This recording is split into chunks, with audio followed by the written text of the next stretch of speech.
cambiar sistema monetario, dice que básicamente el mundo entra en crisis, caen todos los gobiernos seguramente.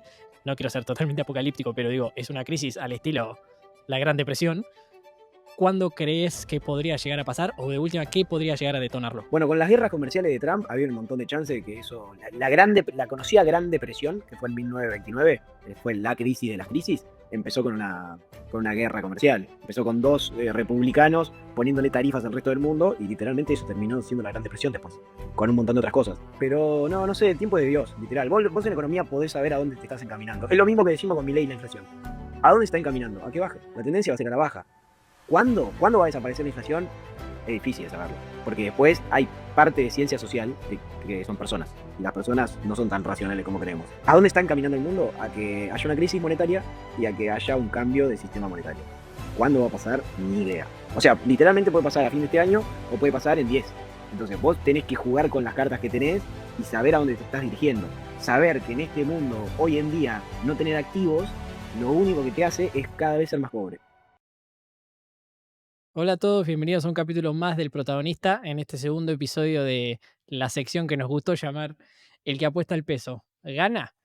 Y básicamente tengo, como siempre digo, el placer o la desgracia de estar acompañado del señor Francisco Lombardo, un tipo que lamentablemente sabe mucho de economía y bueno, hay que aprovecharse para que explique y cuente. ¿Qué hace, Panza? ¿Cómo va eso? ¿Qué haces, Rey del Nilo? ¿Cómo te va? Bien, bien, todo tranquilo, por suerte. Che, me gustaría arrancar bien de lleno con básicamente lo que es la actualidad, la inflación. Se conoció hace pocos días el dato de inflación, bastante positivo para el oficialismo. Me gustaría las primeras impresiones y tu opinión sobre el dato de la inflación bueno, y la tendencia que viene marcando a la baja. Sí, como salió a decir, creo que el gobierno, lo importante de la inflación es la tendencia, que un mes de un poquito más arriba, de baje, no tiene mucho sentido ponerse a ver los detalles, pero la inflación dio 1,62 en junio y está muy bien, está un poquito más arriba del 1,50 que había dado en mayo, pero la tendencia sigue siendo la baja. Habíamos tenido, ahora no nos acordamos, pero en marzo había subido del 2,40 que decía en febrero a 3,73 en marzo por un tema de estacionalidad, que hay precios que se corrigen solamente en marzo, eh, pero después la tendencia sigue a la baja, así que me parece un gran dato. Y yo creo que va a seguir pasando, con algún mes que suba un poquito o que baje un poquito, vamos a tener, yo no creo que tengamos inflación de nuevo arriba de 2 y si sube arriba de 2 va a ser muy poco, y de acá en adelante vamos a bajar, yo creo que este año vamos a tener algún mes de 0, ojalá, y ya a mitad del año que viene la inflación no va a ser un problema, si se mantienen las condiciones que se están manteniendo. Espectacular. Bueno, a ver, creo que diste un poco la respuesta en el sentido de si llegase a subir, puede ser porque algún producto o algún tipo de estacionalidad te afecta justamente el número, pero lo importante es la tendencia y ver que está yendo a la baja y que cada vez preocupa menos. Lo hablaba con Tommy en la otra sección de qué dice la gente y básicamente es un problema que está desapareciendo y que esté desapareciendo quiere decir que se está resolviendo. Hay un millón de otros problemas por resolver, pero bueno, por lo menos el que más preocupaba ni bien ingresó Milei a la presidencia, hoy por hoy se está resolviendo.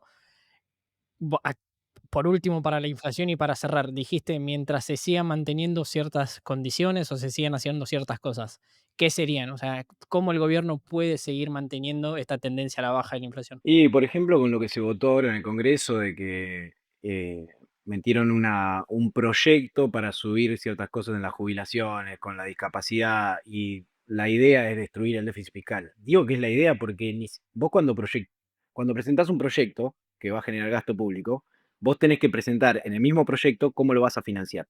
Bueno, el proyecto es un gasto de 2,5%, y la financiación recaudaría 0,7, o sea, directamente es intentar voltear el superávit fiscal. Entonces, si esas cosas pasan, vas a tener más problemas y ahí sí, por ahí la tendencia a la baja de la inflación se va a frenar un poco. Yo entiendo que el gobierno tiene alguna herramienta para que eso no pase, o por lo menos para llegar hasta octubre y en octubre dar todo marcha atrás. Eh, ya te digo, si se mantienen las condiciones que vienen dadas hasta el momento, la inflación va a seguir a la baja y a mitad del año que viene no tenemos más inflación en Argentina. Si rompen el superávit fiscal, estamos hablando de otro juego. Atándolo un poco a esto último que dijiste y también las posibilidades que tiene un gobierno en general de solventar un déficit, hasta tal vez esa sea la estrategia de última. No pasa nada si tenemos 1 o 2 meses de vuelta de déficit. Tenés dinero, te recibiste mucha plata del extranjero hace poco. Al máximo, si no querés imprimir, podrás solventarlo, pensando que en octubre vas a tener una buena elección y que ahí podés dar marcha atrás todo lo que dijiste. Igual creo yo que tiene, metiéndonos un poco en política por fuera de la economía, tiene un costo político. Por más que la gente entienda y todo, si los jubilados, por ejemplo, o los discapacitados se acostumbran a 3 o 4 meses de una medida y después se la tenés que sacar, a la gente le duele más que le saques algo que ya tiene al no obtener algo que podría llegar a tener. Sí, obvio, obvio. Y para mí, o sea, lo escuché a Milei diciendo de que si eso igual se aprueba y eso al final termina saliendo, él lo que va a tener es un plan platita al estilo Massa hasta octubre, entonces va a ganar las elecciones.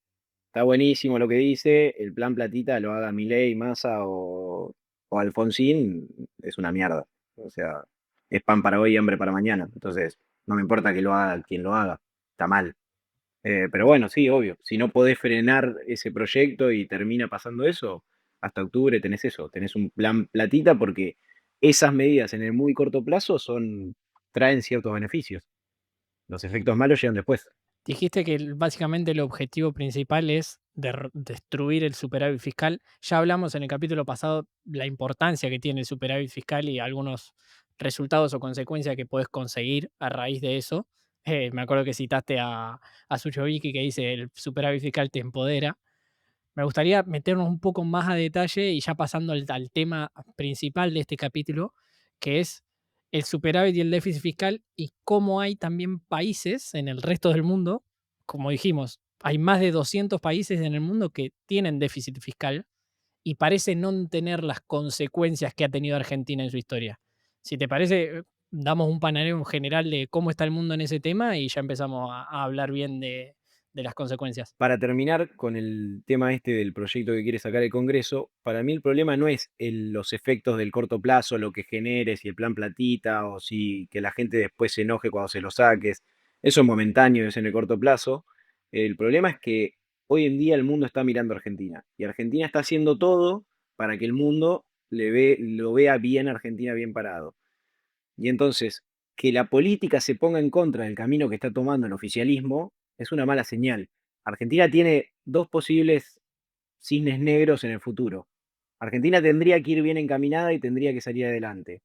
Hay solo dos cosas que lo pueden frenar. Una, como dice Arriazu, una es una crisis internacional que puede pasar y la segunda es la política. O sea, lo único que lo puede joder a Argentina, que la única cosa que tiene en control Argentina que lo puede joder es la política. Entonces, este proyecto lo que hace es manda la señal afuera de que Argentina no cambió tanto, de que Argentina puede volver a ser lo mismo que era, y eso es un problema porque te rechaza inversiones que las necesitas para bajar el riesgo país, para poder financiarte afuera. Nada, es un problema, pero bueno, es lo que hay.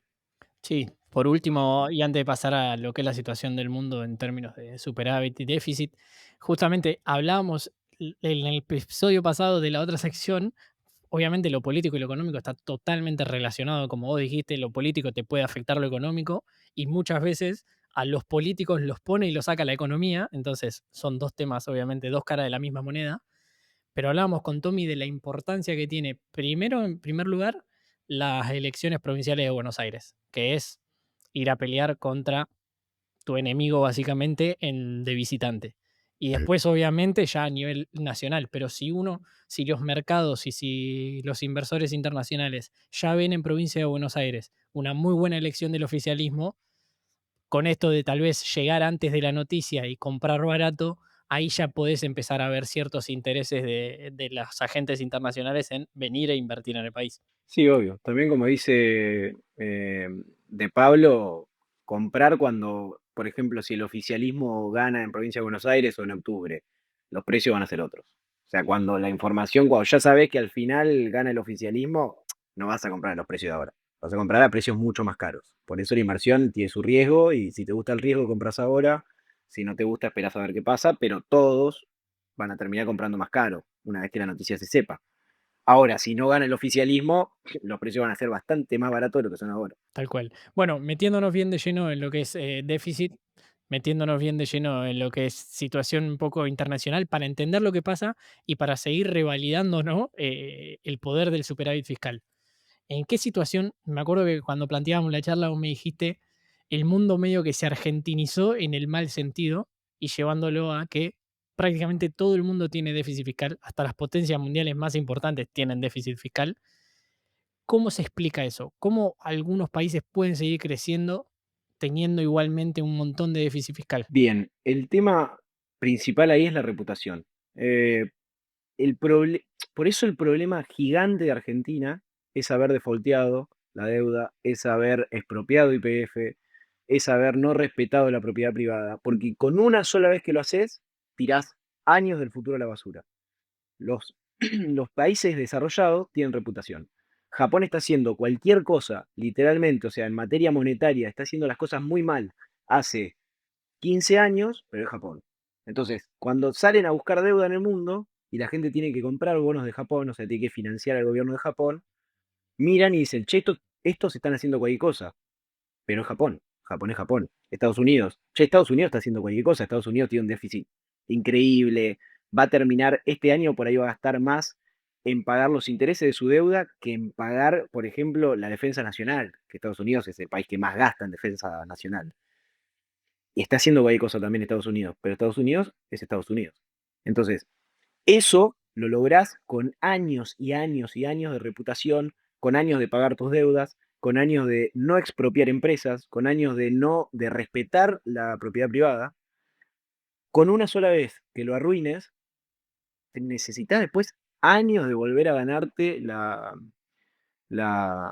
digamos, que la gente, que el mundo te crea de vuelta. Por ejemplo, con respecto a esto de cómo te ve el mundo, yo me acuerdo cuando yo era chico en los 90 y te daban un juguete y decía Made in China, todo lo chino era una porquería. Entonces la gente te decía, bueno, todo esto es chino, como diciendo es una porquería, es mal, tiene mala calidad. Y después China se fue desarrollando y fue subiendo un montón la calidad de sus productos.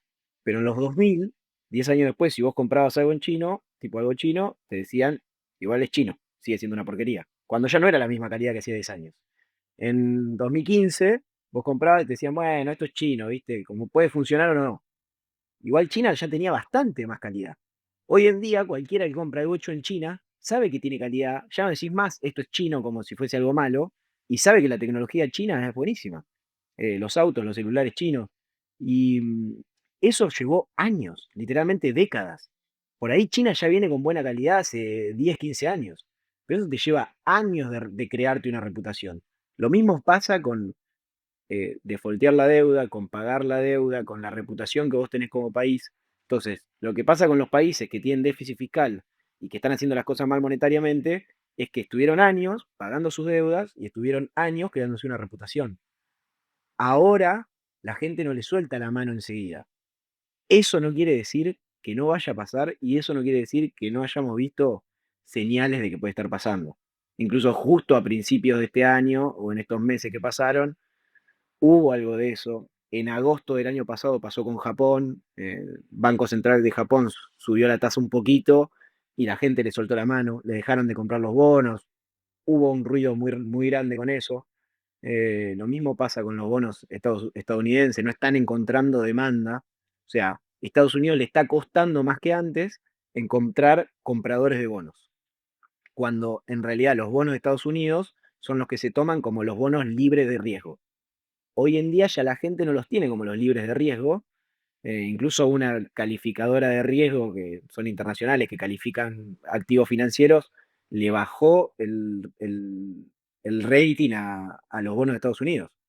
Pasaron de tener el mejor rating de todo a uno menos. ¿Por qué? Porque Estados Unidos viene haciendo las cosas mal y les está costando encontrar compradores. Pero eso no es algo que colapsa de un día para el otro. Eh, por eso siguen teniendo déficit fiscal, por eso siguen emitiendo y por eso parece que no hay consecuencias muy graves. Pero hay consecuencias, o sea, ¿en qué puede afectar el déficit? Por más que el mercado no te suelte la mano, por más que no signifique obligatoriamente una crisis gigantesca, de a poquito, en el medio término, ¿hay consecuencias? ¿Que creces menos? O sea, ¿qué consecuencias tenés? ¿O seguís creciendo tal vez al mismo ritmo hasta que explota? Creces menos seguro. Una gran consecuencia de eso, que es lo que venimos viendo, es, o sea, en la consecuencia final, los pocos ricos se hacen muchísimo, infinitamente más ricos, y los pobres se hacen cada vez más pobres. Y la clase media se hace cada vez más pobre y tenés un desplazamiento increíble. Eso es el efecto de todo lo que vamos a contar ahora. Pero la conclusión es esa. O sea, tener el sistema roto con déficit fiscal y con emisión monetaria, lo que termina generando es una desigualdad galopante. Que la gente se le atribuye al capitalismo no es culpa del capitalismo. Eh, pero si querés, vamos a hacer una historia o vamos a contar lo que viene pasando hace años para ver cómo llegamos hasta acá y por qué cuáles son los malos efectos de todo lo que genera el déficit fiscal en el mundo y la emisión monetaria. Gente, paso a comentarle que estoy muy cerca de que YouTube me empiece a pagar por el contenido. Ya cumplí uno de los dos requisitos y solo me falta llegar a la cantidad mínima de suscriptores. Así que si te está gustando la charla, te pido por favor que no te olvides de suscribirte. YouTube no te va a cambiar en nada, no te va a mostrar notificaciones nuevas, no te va a cambiar en absolutamente nada. Y a mí realmente me acerca y me ayuda a cumplir el sueño de poder vivir de hacer entrevistas. Así que si te está gustando la charla, es un clic acá abajo, suscríbete y no te va a cambiar, te juro que en nada. Seguimos. Dale, metele, arranca. Llevanos al punto de partida donde vos creas que arranca todo el quilombo. Bueno, el tema es así. Yo en octubre de 2022 escribí un post en LinkedIn que decía que el mundo se estaba argentinizando y el post tiene una foto de Messi y Maradona comiendo asado, porque la buena forma de argentinizarse es comer asado, tomar mate, compartir, jugar bien al fútbol. Pero el mundo no se estaba argentinizando en ese sentido, se estaba argentinizando en todo lo otro, en toda la parte económica y toda la parte monetaria. Y entonces yo lo que veía era que estaba muy mal y esto venía pasando desde la crisis más o menos subprime del 2008-2010. Vamos a empezar desde ahí. 2008, 2007, 2008 hay una crisis financiera en Estados Unidos, crisis subprime. No vamos a contar detalles, cualquiera que no la conozca o la quiera conocer, está la película de Big Short, La Gran Apuesta con Brad Pitt, Steve Carell, está buenísima la película. Si no entendés mucho de economía es medio difícil de seguir, pero está muy buena y muy bien explicada. Esa crisis generó una crisis financiera internacional en todo el mundo. Incluso en Europa golpeó mucho más duro la crisis y llegó un par de años más tarde. ¿Qué pasó? En el medio de la crisis, la Reserva Federal de Estados Unidos había una crisis de lo que se llama crisis de liquidez en los bancos. Los bancos no tenían la plata que necesitaban para afrontar sus compromisos. Empieza a haber una crisis muy grande, es una especie de corrida bancaria como pasó en el 2001 en Argentina. Los bancos centrales del mundo dicen, che, me parece que una buena solución para la crisis que estamos viendo es inyectar liquidez, o sea, emitir dinero, emitir billetitos, dárselos a los bancos y a la gente para poder salir de este quilombón que tenemos en la economía. Listo. Nos vamos a centrar en las tres, digamos, puntos o países fuertes o zonas fuertes económicas. Japón, Unión Europea y Estados Unidos. Los tres salen de esa crisis emitiendo billetitos, haciendo crecer lo que se llama la base monetaria, emitiendo dinero. La Reserva Federal, el Banco Central Europeo y el Banco Central de Japón. Incluso el Banco Central de Japón, que ya venía con tasas de interés al 0%, pone las tasas de interés negativas. ¿Qué es la tasa de interés? ¿Qué refleja la tasa de interés? La tasa de interés es un precio. Es el precio del dinero en el futuro. Es decir, ¿cuánto vale un dólar hoy contra el dólar de pasado mañana? Un dólar hoy no puede valer lo mismo que un dólar mañana. ¿Por qué? Porque está lo que se llama en economía el costo de oportunidad. Si vos tenés el dólar hoy, podés hacer cosas que no podés hacer si el dólar lo tenés mañana. Entonces, el dólar de mañana tiene que ser, lógicamente, más barato que el dólar de hoy. Vos valorás mucho más tener un dólar hoy que tener un dólar mañana o en un año. ¿Se entiende? Por eso la tasa de interés es 4%. Porque lo que pasa es que el dólar hoy te paga 4% así ese dólar lo tenés en un año. Por eso también, y para que la gente tal vez de Argentina más que nada vaya haciendo la corrección, por eso también en un país inflacionario la tasa de interés suele ser más alta, porque claramente a mayor tiempo va a valer menos y más tenés que compensar con un interés. ¿Es así? Exactamente, exactamente. Em, bueno, por eso ya era medio, o sea, hay explicaciones económicas de por qué vos podés llevar la tasa de interés a 0% y cualquiera va a venir a explicarnos por qué. Pero si vos lo pensás lógico, la economía tiene algo que hay cosas que las tendrías que pensar más con lógica y después podés complejizarlo un montón. Pero lógicamente no puedes tener la tasa de interés en cero, porque no puede valer lo mismo un dólar hoy que un dólar el año que viene. No vale lo mismo. Vos tenés un costo de oportunidad de no tener el dólar hoy.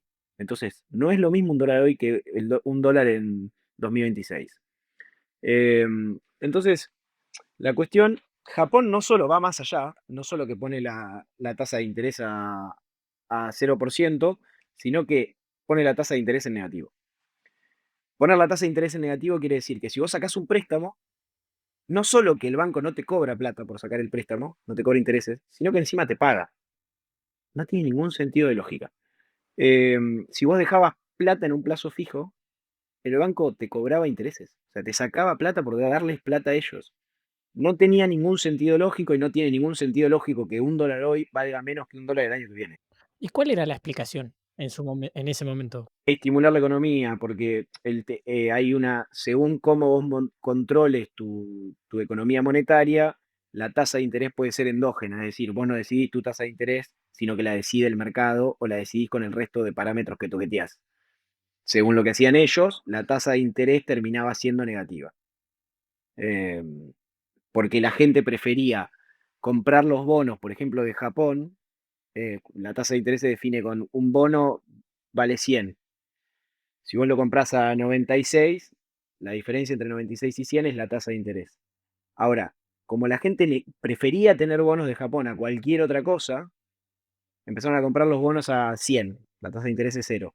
Y en algún momento empezaron a comprarlos a 101 y a 102. Entonces la tasa de interés era negativa.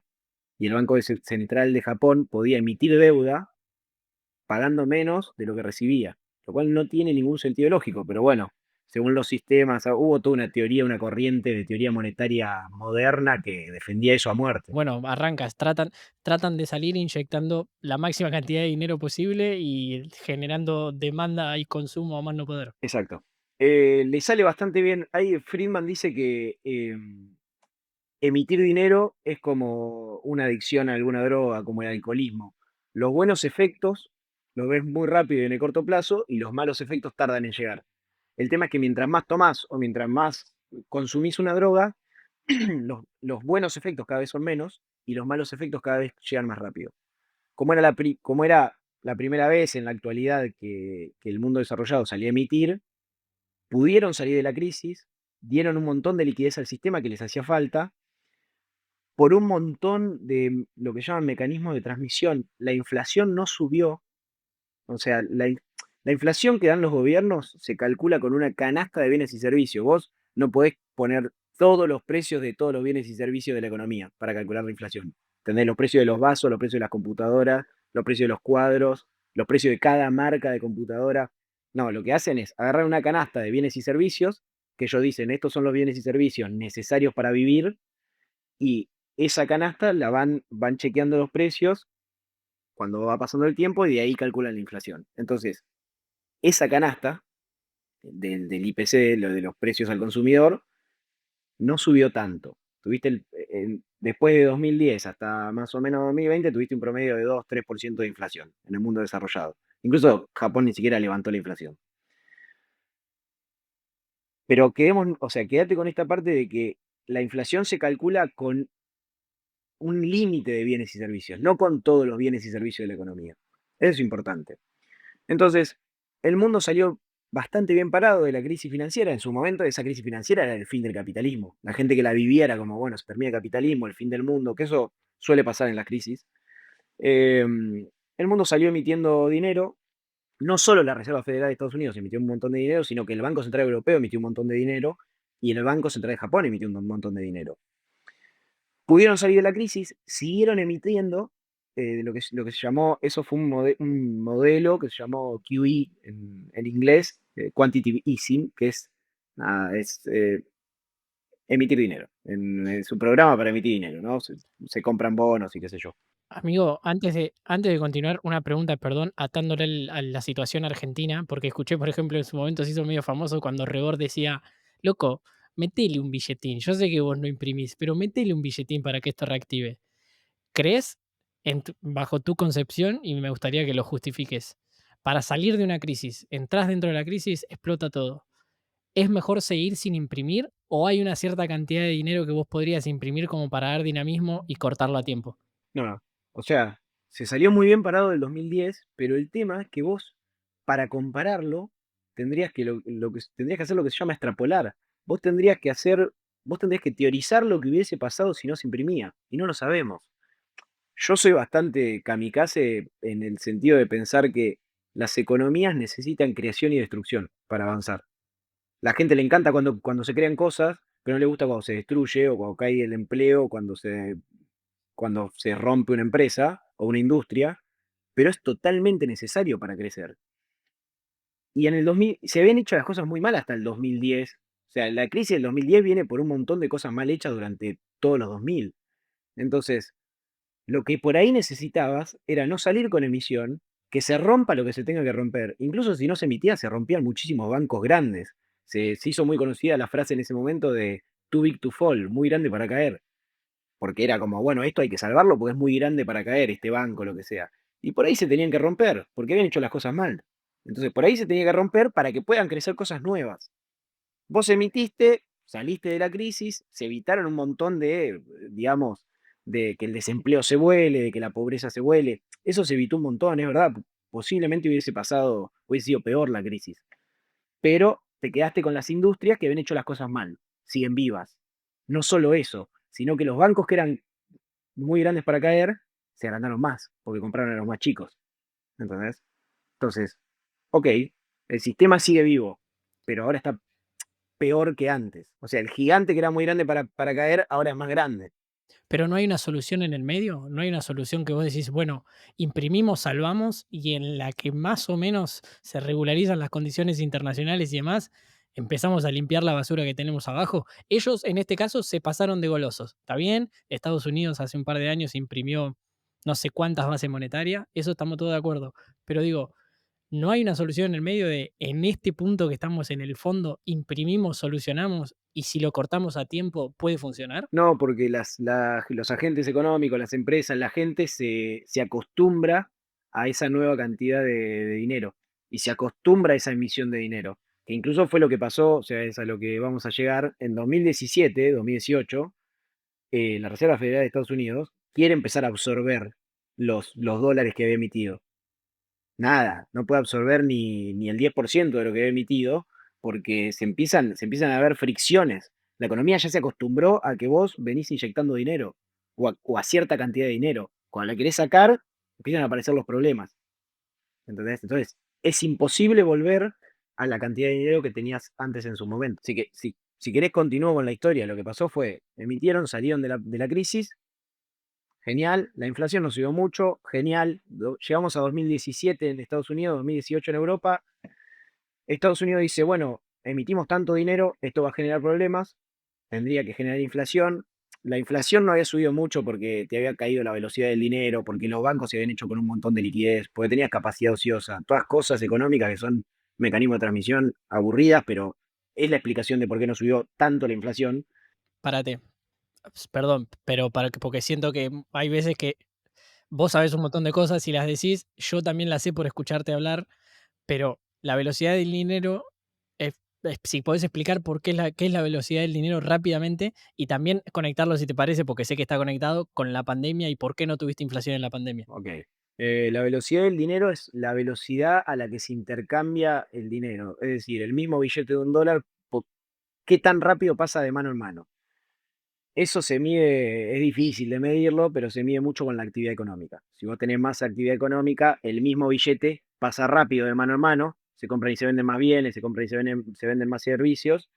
Si vos tenés una depresión económica y una caída en la actividad económica, la velocidad del dinero baja. Al bajar la velocidad del dinero, por la fórmula, eso hace que los precios no suban o no suban tanto. Lo que pasó en 2010 es que se deprimió un montón la velocidad del dinero, básicamente. básicamente también se deprimió un montón la velocidad del dinero por otras cosas que decía, como que los bancos, el dinero que se fue emitiendo, los bancos en vez de largarlos a la calle, se lo quedaron para tener liquidez, porque venían de una crisis de liquidez. Los bancos se encontraron en el medio de la crisis que no tenían la cantidad de dólares necesarios para devolverle a la gente, ¿no? Habían prestado de más. Entonces, cuando el gobierno sale a inyectar liquidez y a emitir dinero, lo que pasa es que los bancos dicen, che, por la duda me voy a quedar con más de lo que me venía quedando por si pasa cualquier cosa. Eso lo que hace es que te retiene un poco la inflación, porque no hay tantos dólares en la calle, no hay tantos pesos ahí en la calle, entonces no se traduce a precios tan rápido. Y por eso en la pandemia, donde tenías todo frenado, muchos sectores de la economía frenados, tampoco tuviste tanta inflación los meses de pandemia. Muchas veces ahora que se está viendo otra inflación, se compara con los meses en pandemia, pero bueno, es una situación de país totalmente distinta, un país totalmente abierto con la actividad económica normal a un país en pandemia. Exactamente. Sí, la pandemia obviamente te bajó la velocidad de la transmisión de dinero porque estaba todo parado. Entonces, claramente, incluso en Estados Unidos, que es lo que iba a llegar a contar, Estados Unidos de enero contra diciembre de 2020 emitió el 50% de los dólares que existían y no tuvo la inflación del 50%. Incluso creo que en 2021, 2022 tuvo 9%, que fue el máximo, el pico. Pero bueno, en 2020 frenaste toda la actividad. O sea, literalmente encerraste a la gente. Claro, o sea, Em, en un año la potencia número uno del mundo, hizo crecer su base monetaria histórica. O sea, todos los dólares que se habían impreso hasta 2019, en un año imprimiste el 50% de eso. O sea, el 50% de la cantidad histórica que vos habías impreso, la imprimiste en un año. exacto, 52. Pero para llegar ahí, que por ahí hay un dato de color, yo soy cero de las teorías conspirativas, pero en 2017-2018 los países, esto que nombrábamos, quieren empezar a frenar la emisión monetaria que venían haciendo hace años, ¿no? Estados Unidos es el único que intenta absorber dólares. El Banco Central Europeo lo único que hace es deja de emitir, pero no absorbe, lo que está. El Banco Central de Japón, peor, porque no es que ni siquiera frena. Lo único que hace es reducir un poquito la velocidad de lo que venían emitiendo, ¿no? Eso te habla de que hay algo que viene funcionando mal. Vos no podés necesitar todo el tiempo imprimir dinero para que tu economía no explote por los aires. En septiembre de 2019, esta situación empieza en 2017-2018. En septiembre de 2019 se empiezan a ver tensiones económicas. Entonces, empieza a haber como cositas graves, no se pagan ciertos préstamos, empieza a subir mucho la morosidad de los préstamos en Estados Unidos. Bueno, esto es septiembre de 2019. Estados Unidos decide dejar de absorber los dólares, que no había absorbido, o sea, para lo que habían emitido era muy poco lo que habían podido absorber. Pero la cuestión es que dicen, bueno, vamos a frenar con esto, vamos a volver a inyectar un poquito más de dinero porque se viene complicando la cosa. Esto es septiembre de 2019, creo que en octubre sale el COVID. Es O sea, el COVID está ya en febrero o marzo de 2020, pero el COVID arranca, es COVID-19 se llama. Arranca en 2019 justo cuando empieza a haber tensiones económicas. No soy conspiranoico ni nada, pero bueno, una casualidad hermosa. Y hasta ahí ya había crecido un montón la base monetaria de estos países desarrollados. Ni hablar los menos, o sea, no hablo de los otros porque los otros es peor, ¿eh? O sea, imagínate si Estados Unidos emitía lo que hacía Argentina o China. Entonces, eh, en 2020, febrero, marzo de 2020, llega el COVID, digamos, nos encierran a todos. Si vos pensás lógicamente lo que tendría que haber pasado, la economía funcionaba de una forma. Vos tenés restaurantes, vos tenés industrias que atienden al público. Eh, Nos encierran a todos. Los economistas, por lo menos yo lo que pensaba es, ok, se van a fundir la mitad de las empresas. Que tiene un montón de lógica, o sea, encerraste a todo. Un tipo decidió que por el bienestar puede estar bien o mal. Por lo que sea, vamos a encerrar a toda la población del mundo. Ok, la mitad de las empresas, por lo menos la mitad de las que atienden al público, se van a fundir. Tiene un montón de sentido. Un kiosco en la esquina, que puede estar un mes sin atender a la gente, 2 meses sin trabajar, a los 6 meses se funde. Un restaurante, lo que sea, un Starbucks se funden. O sea, ¿cuántos meses puede bancar sin estar abierto al público? Se tendrían que haber fundido la mitad. Entonces, lo que pasó, el mercado esto lo vio. Si vos ves, estaría bueno poner algunos gráficos. Si vos ves febrero-marzo de 2020, eh, las acciones del mundo, incluso las de Estados Unidos, cayeron un 30%, las que menos. Hay países del mundo que se hicieron pelota. Pero vos venís viendo el gráfico, cómo viene creciendo, y en febrero o marzo se cae en picada libre. Porque el mercado lo que vio fue esto mismo, de, ok, encerraste a todo el mundo, la mitad de las empresas, que es lo que representa el mercado, se va a fundir. Listo, cae todo. Ante eso, ¿qué pasó? Los países del mundo, principalmente la Reserva Federal de Estados Unidos, miran así y dicen, che, ¿cómo salimos de la última crisis, que fue en 2010? Emitiendo billetitos. ¿Y nos fue mal? No, la inflación no fue tan dura, no fue tan mal. Ok, ¿cómo salimos de esta? Imprimí billetes, pero imprimí fuerte, porque aparte, cuando vos tenías en 2010 una base monetaria de 1000 y fuiste emitiendo, tenías que emitir 100, estaba bien. Cuando vos llegas al 2020 con tu base monetaria que ya es de 2000, con emitir 100 no te alcanza. Tenés que emitir 200, 400, 600. Entonces, querés salir de acá, emití fuerte. Ahí está lo de que es como una droga, que al principio cada vez te cuesta más ver las cosas positivas, pero las cosas negativas van agrandándose hasta que en un momento te pasa factura. Y aparte, los efectos negativos llegan siempre en la economía. O sea, siempre que emitís vas a generar un efecto negativo. Pero si vos venís siendo un país que no tiene inflación y que no emite como un loco, si no sos Argentina, tarda un montón en llegar y es como, sí es un problema, pero tarda muchísimo y los efectos positivos se ven rápido. Entonces, nada, no es tan grave. El tema es que cuando ya lo venís haciendo hace un montón, ya los efectos negativos llegan un poco antes, son más fuertes y los efectos positivos no son tanto. La conclusión es que durante el COVID, Estados Unidos dice vamos a emitir y vamos a emitir fuerte para sacar a la gente de este problema. eh, y es lo que decía, de enero de 2020 a diciembre de 2020, la base monetaria, la cantidad de billetes que tiene Estados Unidos, los dólares del mundo, creció un 52%. Es decir, de todos los dólares que Estados Unidos había emitido en toda su historia, en solo un año lo hizo crecer 52%. Lo que todos los economistas vimos, o por lo menos yo, fue, ok, genial, esto va a ser una inflación galopante. O sea, se va a volar todos los precios de todo. Por ahí los economistas más inteligentes que yo lo supieron verlo. Yo lo que no pude ver es que no iba a haber tanta inflación en bienes y servicios. Es lo que te digo. En 2021 creo que la inflación fue 4 o 5% y creo que fue en 2022 que fue 9, el pico de 9%. Y después la pudieron ir bajando y ahora está en 3,4. Pero no llegaste a esa inflación de 50%. Ahora tenemos que volver pasos para atrás. Bueno, a todo esto el Banco Central Europeo hizo exactamente lo mismo que Estados Unidos, el Banco Central de Japón más todavía, le vino joya, dijo, bueno, nosotros ya veníamos emitiendo, imagínate, ahora tenemos una excusa, vamos a emitir más fuerte. Todos igual, China también salió a emitir fuerte. Lo que terminó pasando, que fue rarísimo, o sea, esto es lo que no tiene lógica.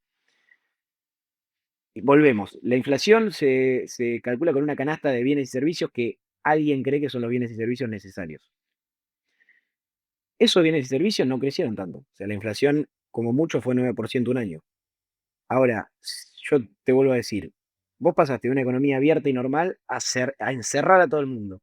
La mitad de las empresas se tuvieron que haber fundido. Vamos al mercado. ¿Qué pasó de enero contra diciembre de 2020? El mercado se triplicó. No tiene ningún tipo de sentido. O sea, vos encerraste a todo el mundo y las empresas de tu país, las que menos se duplicaron y las otras se triplicaron, algunas se cuadruplicaron. No tiene sentido. O sea, claramente no tiene sentido. Vos encerraste a todo el mundo y tu mercado creció 3, 4 veces. En vez de que se fundan la mitad, ahí hay gato encerrado. Ahí está la emisión monetaria. O sea, lo que pasa, esto Milei lo ha dicho con el dólar en Argentina. Milei dice, la gente en Argentina cree que la inflación viene atada al dólar porque sube el dólar y suben los precios. Y lo que él dice es, no es que los precios suben porque suben el dólar. Lo que pasa es que se emite dinero y lo primero que sube son los activos financieros. Como el dólar es un activo financiero, es lo primero que sube y después sube el resto de cosas. En Estados Unidos, ¿qué sube? No sube, o sea, como ellos tienen dólares, suben los activos financieros. ¿Qué sube? Las acciones, los departamentos, ¿entendés? La tierra, eso sube. Entonces, ¿tuviste inflación en la canasta que medís? No, no tuviste inflación. Ahora, tus activos financieros se volaron. en un momento donde se tuvieron que haber fundido la mitad. Ahí está la inflación. Y si vos mirás, volvés de vuelta 2010 contra 2020, tuviste una inflación de 2-3% promedio. Ahora, mirás el mercado de Estados Unidos, de Europa, se voló todo. Y venía saliendo de crisis. O sea, ¿Y ¿cómo puede cuándo ser? y cuándo llega el golpe? ¿En qué sentido? ¿Cuándo? Porque, bueno, está bien, emitiste una barbaridad. La Ujú. canasta básica o los bienes que se miden para medir la inflación no subieron tanto, entonces en sí la inflación no te subió, pero se duplicaron o triplicaron las empresas y las acciones y los activos financieros, cuando en realidad se deberían haber fundido la mitad. Ok, en algún momento alguien tiene que pagar esa cuenta, porque si no son todas positivas. A eso Ah, voy. no, no, lo vienen pagando hace un montón. ¿No viste lo que es Nueva York, Estados Unidos? La crisis del fentanilo, cómo vive la gente, culturalmente, se rompe todo. La gente empieza a dejar de pensar en el largo plazo, porque hay inflación, ¿entendés? O sea, se viene pagando de a poco. Los ricos son infinitamente más ricos, porque la gran diferencia, o sea, los gobernantes les encanta esta idea de que los pobres son pobres culpa de los ricos. Eso es mentira. Pero, pero a ellos les viene bien que se crea eso. La diferencia entre un rico y un pobre es que el rico entiende que para conservar valor, para progresar y para ascender socialmente, además de trabajar, tiene que comprar activos. Es decir, tiene que comprar algo que te genere dinero en el futuro, en vez de comprar pasivos. ¿Entendés? En vez de comprarte un auto que te hace gastar plata, vos tenés que comprar un activo, una acción o un auto para usar para que sea remis o un departamento que te genere un alquiler. La gran diferencia, entonces, cuando vos tenés emisión monetaria y vos tenés mucha emisión de billetitos, y lo primero que sube son los activos financieros, que es lo que tienen los ricos cada vez se hacen más ricos. Y los pobres, o los que menos tienen, o la clase baja, que tiene pocos activos o ninguno, y que tiene que ir pagando todos los días las cosas, cada vez les cuesta más. ¿Entendés? Y el salario sube, pero cada vez, pero menos que todo el resto de las cosas. Entonces, cada vez tenés más brecha. ¿Entendés? Esa brecha existiría siempre porque el ser humano es desigual y va a ser desigual siempre. ¿Entendés? Es lo que decíamos el otro día. Messi tiene la misma cantidad de goles que por ahí el 40% de los futbolistas con menos goles de la historia. Entonces, es uno contra millones. Es desigual, el mundo es desigual. Roger Federer es exponencialmente mejor jugador de tenis que los 100 de abajo. ¿Entendés? El ser humano es desigual, pero una cosa es la desigualdad que se genera porque este es mejor, porque es más inteligente, porque trabaja más, porque se esfuerza más. Otra cosa es la desigualdad infinita que están haciendo por emitir billetitos. ¿Entendés? Porque ahí sí, el que trabaja en un trabajo normal, que no tiene activos, cada vez se hace más pobre y no se da cuenta. Y y no solo que no se da cuenta, no se lo merece. Entonces, ese es el gran problema del sistema de imprimir billetitos. Y para mí es lo que se está viendo. O sea, hay una decadencia bastante interesante en todo lo que es el mundo desarrollado. Salvo Japón, ponele, pero no lo tengo tan bien estudiado, pero sí hay una decadencia en el mundo desarrollado, en los países desarrollados. Esto que dice Milei de hay que defender Occidente. Occidente viene cayendo, en el sentido de que la vida es más difícil.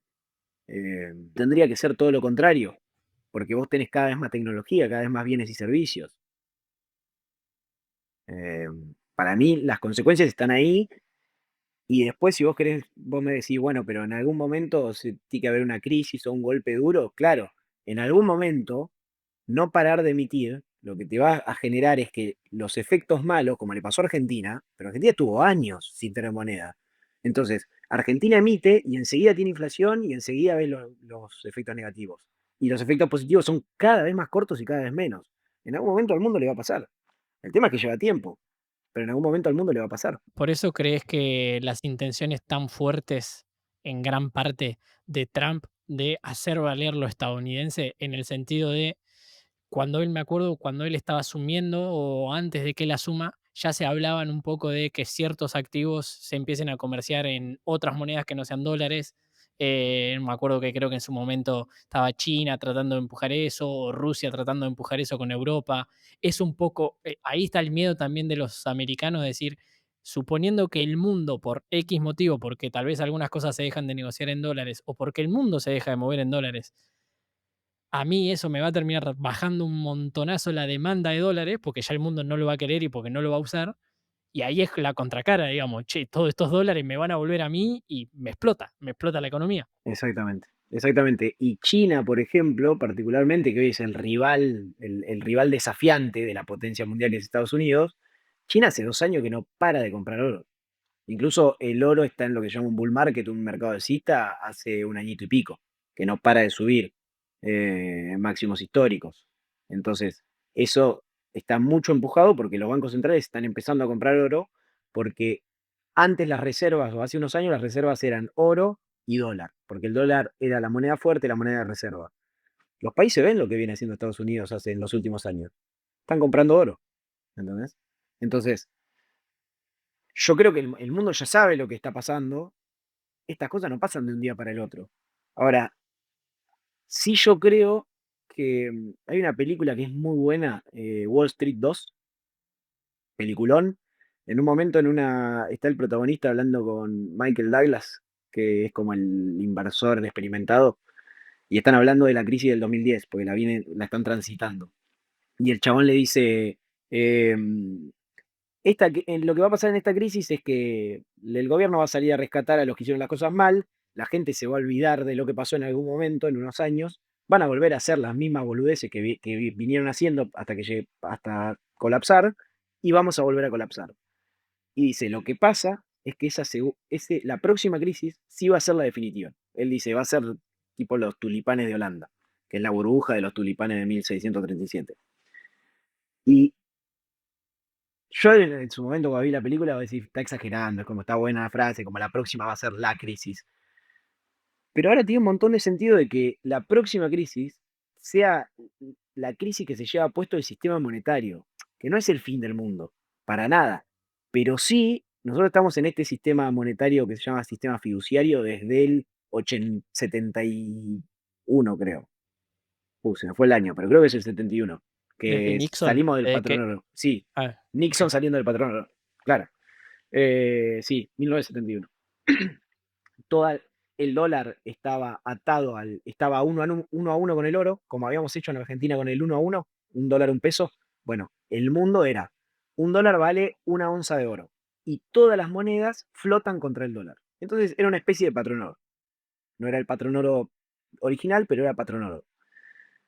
Estados Unidos empieza a emitir muchos dólares, el mundo se da cuenta, empieza a cambiar sus dólares por oro, hay como una especie de corrida bancaria y Nixon sale a decir al final, no vamos a cambiar los dólares por oro, ahora ustedes creen en el dólar porque confían en mí y en el dólar, y nada, fue el mayor default de la historia, cambiamos el sistema monetario, al que conocemos ahora.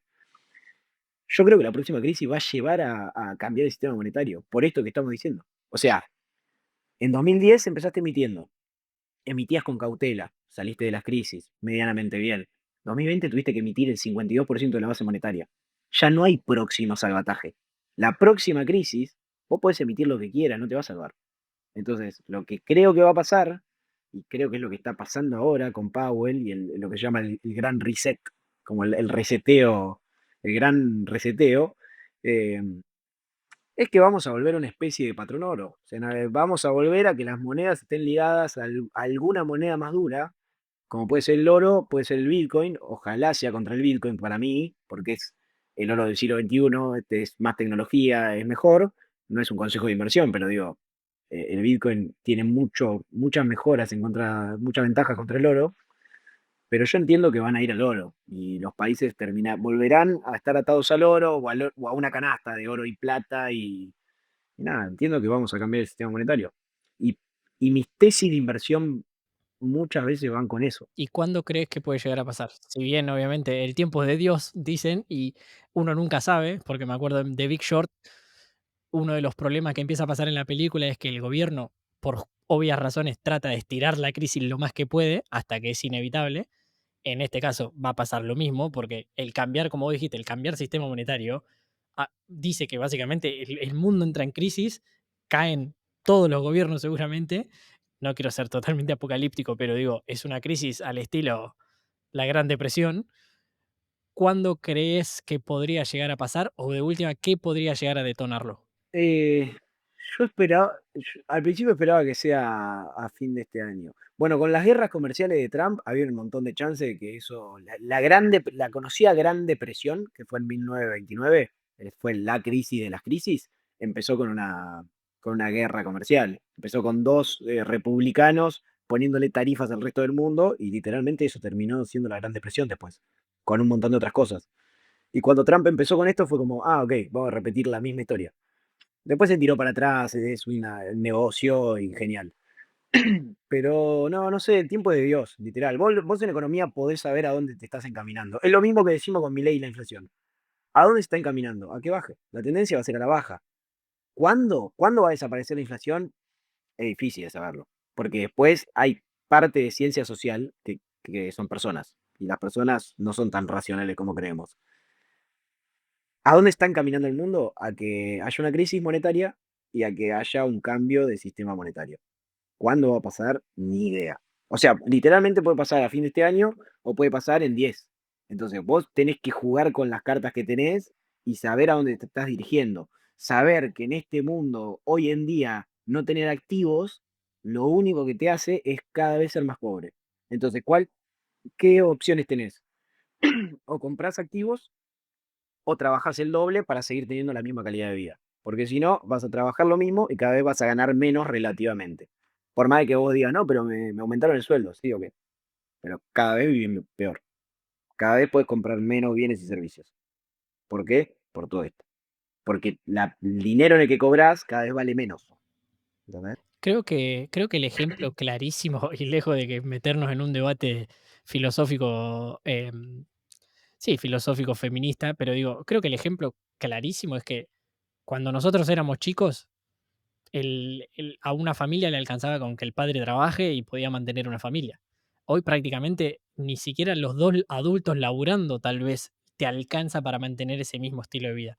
Ya digo, no voy por el feminismo, digo, como antes con el trabajo de una sola persona podías mantener cierto nivel de vida y ahora casi que necesitas de los dos y hasta muchas veces no te alcanza. Literal, creo que lo charlamos el capítulo pasado, de que hoy en día, antes con una familia de dos hijos y hombre-mujer, el hombre solo trabajaba y le mantenían con dos autos, con una casa y qué sé yo. Y ahora los dos trabajan en Europa, viven en un monoambiente así. La gente alquila habitaciones en Barcelona por 800 euros, cuando el sueldo promedio en mano son 1.600. La mitad se te va a una habitación. Si quieres un departamento son 1.200, 1.300. Una locura. Ahí donde, cuando vos me preguntaste dónde están los efectos negativos, ahí los tenés. O sea, cada vez tenés más bienes y servicios, la tecnología sube cada vez más. Si vos no tuvieses inflación ni emisión, lo que tendría que pasar es que cada vez vivirías mejor. Con más bienes y servicios, cada vez todos seríamos más ricos en ese sentido. Lo que pasa es que tenés más bienes y servicios y la gente se compra el iPhone 16, pero viven en una habitación a los 30 años. ¿Entendés? ¿Cómo vas a...? Hace, hace 50 años, a los 30 años, tenías dos pibes o tres, los mantenías con un solo trabajo en la casa y tenías tu casa. Ahora viven en una habitación acá en Europa. ¿Entendés? Y en Estados Unidos igual, ¿eh? Estados Unidos un departamento sale $5.000 alquilarlo en Nueva York. Y está bien, los sueldos son altísimos, pero no todos ganan $5.000. ¿Entendés? Entonces, el problema está ahí. Y el problema para mí lo vas a ver en las clases más bajas al principio, que son las que más rápido sufren, y la clase media, después se te empieza a comer la clase media. Y es lo que viene pasando. Tal cual. Bueno, ahí terminaste de dar el pie para lo que a mí me gustaría que sea el tercer capítulo, que va a ser bien, bien de lleno de inversiones, que la gente tratar de dar herramientas para que el que no sabe tanto o el que sabe muy poquito empiece de a poco a meterse, que también es, creo yo, la gran posibilidad o la gran solución para ir creciendo el patrimonio y dentro de todo tener un mejor futuro, no solo trabajar y obviamente aumentar la cantidad de dinero que te ingresa por mes, pero sino también el saber gestionarlo y de a poquito ir creciendo el patrimonio. Pero bueno, my friend, muchas gracias por esta, creo que, clase de historia económica monetaria reciente. Se viene un quilombo, tal vez no llegue en varios años, pero por lo que comentás vos, se viene en algún momento. Y bueno, y la idea del capítulo que viene también es ver cómo de a poquito uno puede ir sacándole ventaja, porque como vos dijiste, los ricos son más ricos y también es por algo, tratar de imitar eso y no quedarte del otro lado de la huella. Literal, literal. Y eso sí, lo que está bueno de eso es que decide, o sea, es responsabilidad de cada uno. No es que por haber nacido pobre no podés estar del otro lado. No, no, si entendés cómo funciona el sistema, le podés sacar ventaja. El sistema funciona igual para todos en ese sentido. Y dejame la última cosita, porque si se llama el que apuesta al peso gana. Ahora que subió el dólar en Argentina, desde la salida del peso el dólar subió, de verdad. No tengo los números, me encantaría, si querés, después te los paso, lo ponemos en un comentario, pero desde la salida del cepo hasta hoy, el dólar subió, creo que entre 5 o 6%, no lo tengo tan claro, por ahí estoy diciendo una burrada. Lo que sí sé es que si vos desde el mismo momento hacías tasa en pesos, le ganabas. Ganabas más tasa de lo que subía el dólar. Entonces, el dólar subió, sí, el peso le gana. El costo de oportunidad de haber comprado dólares contra haber puesto tasa en pesos, ganabas. Eh, y después estaría bueno en el próximo capítulo hablar en serio de inversión, por primera vez, estaría bueno. Y nada, por ahí explicar un poco el tema del Bitcoin y con todo esto que estamos explicando, hablar un poco de IPF o de acciones en Argentina. Estaría bueno. Bueno, de una, ya dejamos en comentario también para el que quiera comentar algo de esto, espectacular de todo lo que hablamos, o de última, si sabe algo de inversiones y quiere que vos de última opines sobre tal acción o Bitcoin o algo bien en particular, que lo deje y bueno, y será tu trabajo estudiarlo. Pero bueno, agregando el último comentario, con esto cerramos de lo que dijiste.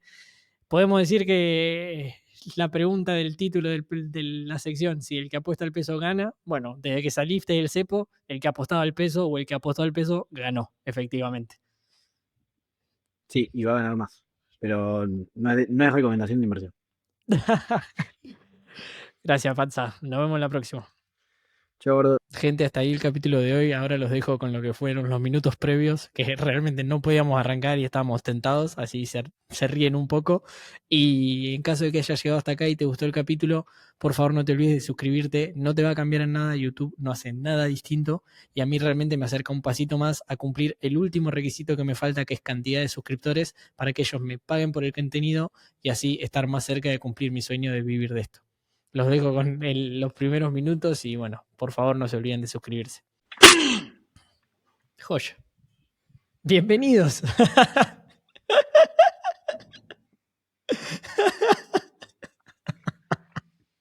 Qué paje. Ay, Dios, boludo. Bueno, va. ¿Para qué? Esta silla de mierda. Ahí está. Hola a todos. ¿De qué te reí, tarado? Años tardaron en arrancar. ¿Cuánto duró el Sí. capítulo? 2 minutos. No, si tuvimos 40 para arrancar, boludo. Ay, boludo. Hola a todos. Bienvenidos una vez más a un capítulo. Oh. Ay, qué difícil que va a ser este arranque, por favor, boludo. Toma número 142. Acción. Dale, va. Pará. Va.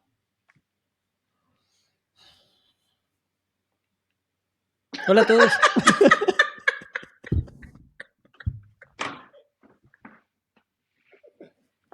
¡Ay, Dios! Pero Ah, boludo, me estoy pará. concentrando, pajero de mierda. Pará, No, podés boludo. hacer esa cara, boludo. Podés hacer esa cara. Ahí va. No, qué calor que hace encima con este farol. Bueno. ¿Vos tenés un farol de luz? Sí, no, farol de luz, no, un terrible farol. Ah, boludo, ¿y por qué no me avisás? Claro, yo salgo todo pete, boludo. Pero amigo, mirá lo que es. Yo parezco que soy Brad Pitt, boludo, con la luz que tengo, con la cámara. Claro, hay que decirlo esto en los comentarios. Vos tenés en teoría el secreto de Rembrandt, creo que es. Que se te tiene que marcar un triángulo de sombra acá, en la nariz. A vos se te Suerte. marca. A vos, gracias a Dios, no se te ve media cara, boludo. No, bueno, posta que no, amigo. Posta estoy a nada de irme, boludo. Suerte Bueno, con el capítulo. che, va, dale que van 2 minutos Dale, y dale, todavía dale. no empezamos a decir boludeces. Dale, va. No, no, me escucho. Cuando hablo me escucho. Escuchá, Negrito, yo tipo 5 de la tarde No, tengo el boludo, reloj pero al cuando. revés. A ver, Tengo para, cosas para hacer. déjame hablar solo, a ver. Hola, hola.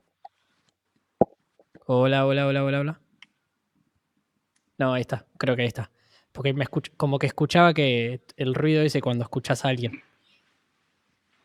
Bueno, yo arranco, chupame bien la pija, boludo. Hola a todos, bienvenidos una vez más. Bueno,